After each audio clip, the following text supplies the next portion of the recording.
खुदा बाप और बेटे और उल कुदुस के नाम से आमीन। मेरे अजीज़ो, आइए हम खुदावंद अपने खुदा का शुक्र करें जिसने आज का ये खूबसूरत दिन हमारी ज़िंदगी में बढ़ा दिया। तो आइए अजीज़ो, हम आज के दिन का आगाज़ बाइबल मुक़द्दस की तिलावतों से करते हैं। आज की पहली तिलावत तकवीन की किताब, उसका चौथा बाब, पहली से 15वीं और फिर 25वीं आयत। और आदमी अपनी बीवी हवा के पास गया और वो हामिला हुई और इससे कायन पैदा हुआ।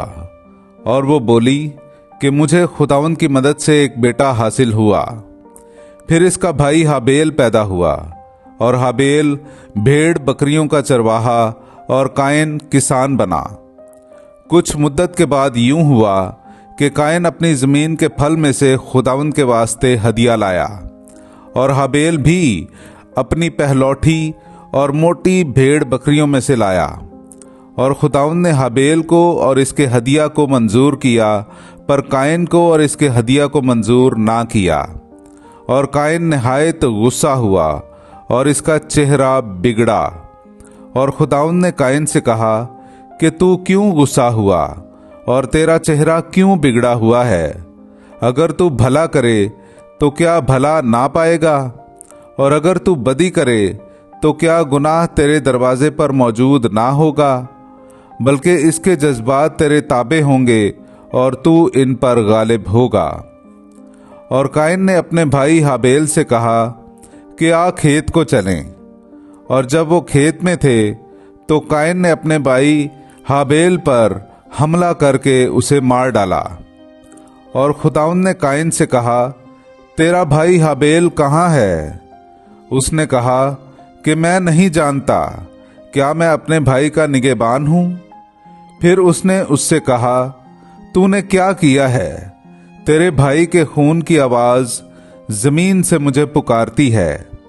इसलिए अब तू जमीन पर लानती हुआ जिसने अपना मुंह खोला कि तेरे हाथ से तेरे भाई का खून ले।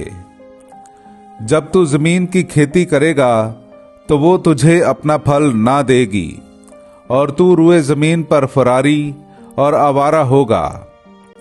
तब कायन ने खुदावंद से कहा कि मेरा कसूर नाकाबिले मुआफी है।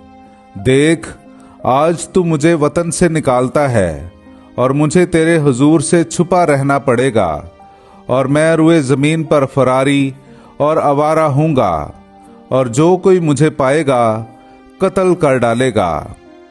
तब खुदावंद ने उससे कहा, हरगिज नहीं, जो कोई कायन को मार डाले उससे 7 गुना बदला लिया जाएगा। और खुदावंद ने कायन के लिए एक निशान ठहराया कि कोई उसे पाकर मार ना डाले। और आदम फिर अपनी बीवी के पास गया और इससे एक बेटा पैदा हुआ और उसने उसका नाम शेत रखा।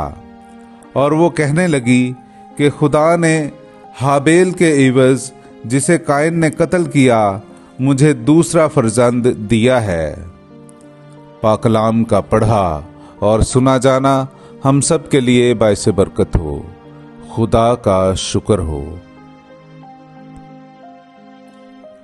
मेरे अजीज़ो, आइए हम खुदावंद अपने खुदा की हम्द व तारीफ करें। मैं आपके सामने पढ़ूंगा ज़बूर नंबर 50, उसकी पहली, 8वीं, 16वीं से 17वीं और फिर 20वीं आयत से लेकर 21वीं आयत तक।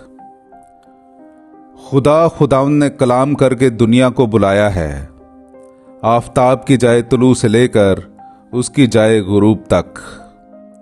मैं तुझे तेरी कुर्बानियों की बाबत मलामत नहीं करता, क्योंकि तेरी सोख्तनी कुर्बानियां हर वक्त मेरे सामने हैं। पर खुदा शरीर से यूं कहता है, तुझे मेरे अहकाम बयान करने से क्या काम है, और तू मेरे अहद को अपनी जुबान पर क्यों लाता है, जबकि तू तरबियत से नफरत करता है और मेरी बातों को पीठ पीछे फेंक देता है। तू बैठकर अपने भाई के खिलाफ बातें करता है, बल्कि अपनी माँ के बेटे पर तोहमत लगाता है। जब तू ये करता है तो क्या मैं खामोश रहूं? क्या तू गुमान करता है कि मैं तुझ ही सा हूं? मैं तुझे तंबीह करके ये बातें तेरे पेशे नज़र करूंगा। पाकलाम का पढ़ा और सुना जाना हम सब के लिए बाइसे बरकत हो। खुदा का शुक्र हो। मेरे अजीजो, आइए हम आज का इंजीली इक्तबास सुनते हैं। अंजील मुकद्दस बा मुताबिक मुकद्दस मरकस, उसका 8वां बाब 11वीं आयत से लेकर 13वीं आयत तक। तब फरीसी निकलकर उससे बहस करने लगे और उसे आजमाने के लिए आसमान से कोई निशान उससे तलब किया। उसने गहरी आह खींचकर कहा, ये पुश्त निशान क्यों तलब करती है? मैं तुमसे सच कहता हूं कि इस पुश्त को कोई निशान दिया ना जाएगा। और वो उन्हें छोड़कर फिर कश्ती पर चढ़कर झील के पार गया। पाकलाम का पढ़ा और सुना जाना हम सब के लिए बाइसे बरकत हो। खुदा का शुक्र हो।